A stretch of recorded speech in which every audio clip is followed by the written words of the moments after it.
Next question. Liquor store. Mm-hmm. Were you affected by the pandemic? Was it still people coming and drinking? I was affected by it greatly. Really? So people stopped drinking? Allegedly. Greatly affected by it. No, we never were affected by that. No, so people were still drinking. See, I understand that, when you have a liquor store, nothing is going to affect you. It's one of those bulletproof business. Because if there's a pandemic and everyone locked up in their house and they're stressed out, you're going to drink. And the moment they open the doors, I'm like, hey, doors are open, let's celebrate. You're going to drink. You know what I'm saying? Somebody dies, let's mourn. We're going to drink. A baby's born and somebody got married. Let's celebrate. We're going to drink. So it's one of those bulletproof business that makes sense. It's one of those bulletproof business that you don't really get affected, especially if you got a good structure like I got Sean, and you know what I mean. Yeah, so I can't even call him that no more. My grandpa. I gotta call him Bad Grandpa. I can't even say I used to say Sean. I used to say Uncle Sean. It's Bad Grandpa. That's Bad Grandpa, right? Yeah, that's my brother right there. Definitely. So, what message do you have for a young male who's trying to be an entrepreneur, who's trying to actually walk in your shoes? My shoes is not daily walking shoes. Stay away from them shoes. Shoes in the bed, shoes on. So let's say just multiple streams of income. Always. Entrepreneurship. Always. That's always a plus. And when somebody said to me, like, what's the best business? What's the first rule in a successful business? Right? Because I get the question a lot, 3-4 times a day. What's the first rule in a successful business? And people ask me that because, like I said, you could look at me and tell, you could see, I see myself in you, you can see yourself in me, right? We're relatable, right? And I always say the same answer. What's the first rule to a successful business? The first rule to a successful business is to be just a good individual, right?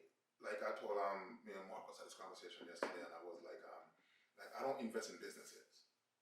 I've never business is never a primary source for me to invest in. I more invest in people, right? Because it doesn't matter how successful the business is if the person ain't right.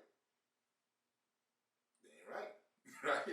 So the first rule to any successful business is just be a good individual.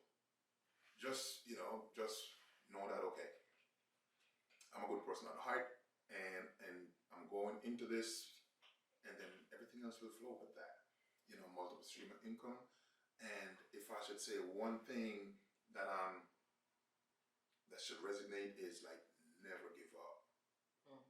And most I'm not going to say nothing or anything, but most stuff never goes the way you plan.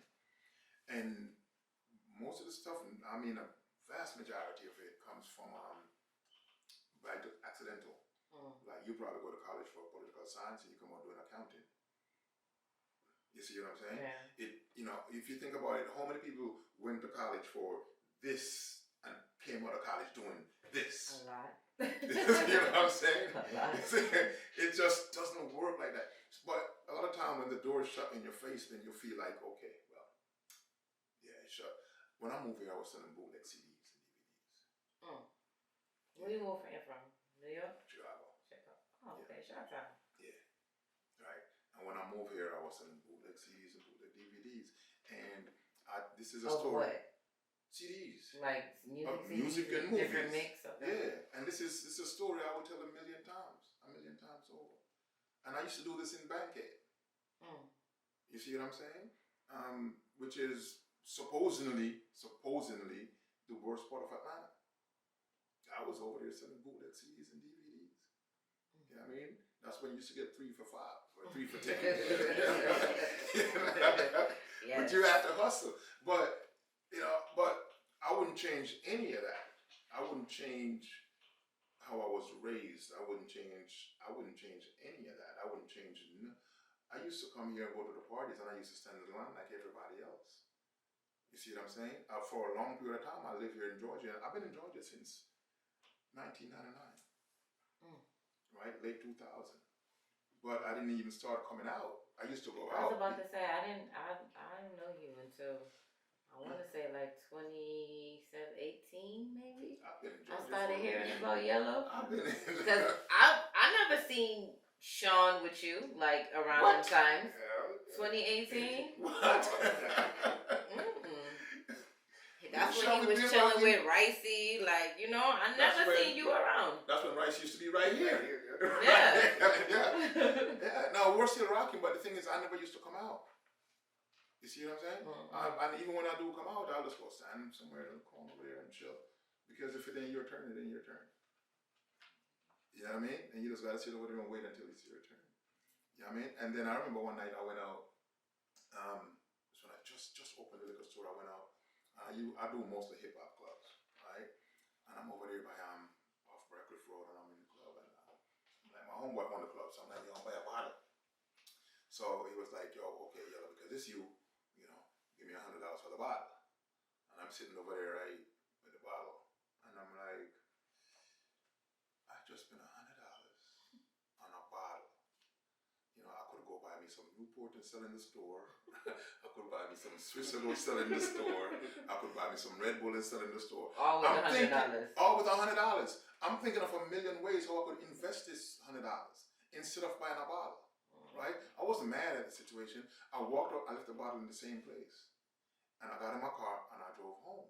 And I just keep on telling myself, well, you know what? If I have to go out and spend $100 and think about it like that, it's not my time yet. It's not my time yet. I need to go back home, right, and spend some more time in the lab, right, and trying to come up with something else. I'm coming up with something else, right? You know, but I've been in Georgia since that time.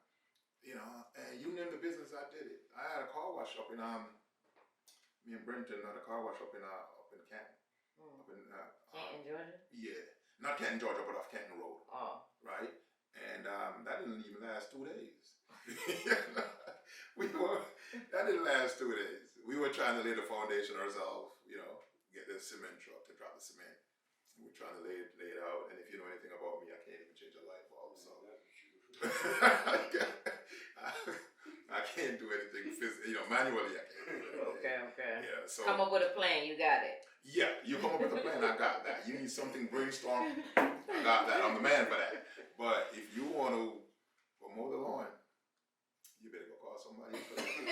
That's not me. That's not Progress me. said no manually about. No manually. Okay. My parents was like, no, we're gonna raise you differently. So every time I take something up, they be like, "Why go read a book?" Hey, it worked. Make you smarter, man. Book Yeah. knowledge is definitely a thing we need. Yeah. We don't be reading. Yeah, but the way I came in Georgia in 1999 all the way up until now, like I did a whole lot of different stuff, and I've been through a whole lot of channel, and there's a lot of ups and downs, and there was more down than there was up. But all I needed to do was just make sure that there's a light right over there. You know what I mean? And I'm gonna get to it, and the more you tell me, you can't do that. Okay, You're gonna do it. I'm gonna show you that I'm gonna do it. You know, so if you name the business, I did it. I had a trucking company that I was running contract for FEMA. Right? And them check was so sweet. When I got done with the contract, I was like, you know what? I'm gonna sell the company now because, I'm good. Good.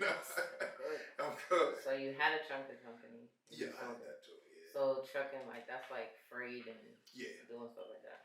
Yeah. They said that's some good money though. Yeah. I had mine for a couple of years when Katrina hit.